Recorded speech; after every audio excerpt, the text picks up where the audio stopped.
દિને જ્યારે એક બાજુ અબુધાબી મંદિરની મૂર્તિ પ્રતિષ્ઠા ધામધૂમથી સંપન્ન થઈ ગઈ ત્યારે બીજી તરફ ખૂબ જ મોટા સમાચાર આવી રહ્યા છે.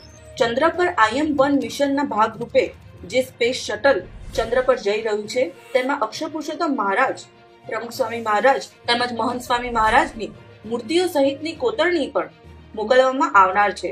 આ વિષયની જાહેરાત આજે નાસા સાથે કામ કરી રહેલી ઇન્ટ્યુએટિવ મશીન નામની કંપનીએ કરી હતી. ઉલ્લેખનીય છે કે IM-1 મિશન પર ઇન્ટ્યુએટિવ મશીન્સ અને રિલેટિવ ડાયનેમિક્સ નામની કંપની ભેગી થઈને કામ કરી રહી છે. રિલેટિવ ડાયનેમિક્સના CEO અને ફાઉન્ડર કુશ પટેલે આ પોસ્ટ મૂકી છે, જેથી અત્યારે સમગ્ર BAPS પરિવાર અને હિન્દુઓ ગર્વની લાગણી અનુભવી રહ્યા છે. આ અંગેની પોસ્ટમાં ઇન્ટ્યુએટિવ મશીને જાહેર કર્યું છે કે આ મિશનમાં BAPS સંસ્થાના 5મા ગુરુ પરમ પૂજ્ય પ્રમુખ સ્વામી મહારાજને શાશ્વત શ્રદ્ધાંજલિ અપાશે. પ્રમુખ સ્વામી મહારાજે નિસ્વાર્થ સેવા કરી હતી, તેના સન્માનમાં આ કાર્ય કરવામાં આવી રહ્યું છે.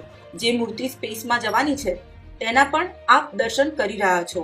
આ યાન 15મી તારીખે EST પ્રમાણે રાતના 1:05 જશે, જ્યારે ભારતીય સમય મુજબ 15મીના સવારે 11 વાગે જશે. આ ન્યૂઝથી સ્વામિનારાયણ સંપ્રદાય અસ્મિતા સાથે ગર્વ લેશે, કારણ કે યોગીજી મહારાજ બોલ્યા હતા કે આખું બ્રહ્માંડ સ્વામિનારાયણનું ભજન કરશે અને આ ન્યૂઝ એ સમગ્ર બ્રહ્માંડમાં સત્સંગ ફેલાવવાનું એક ડગલું છે.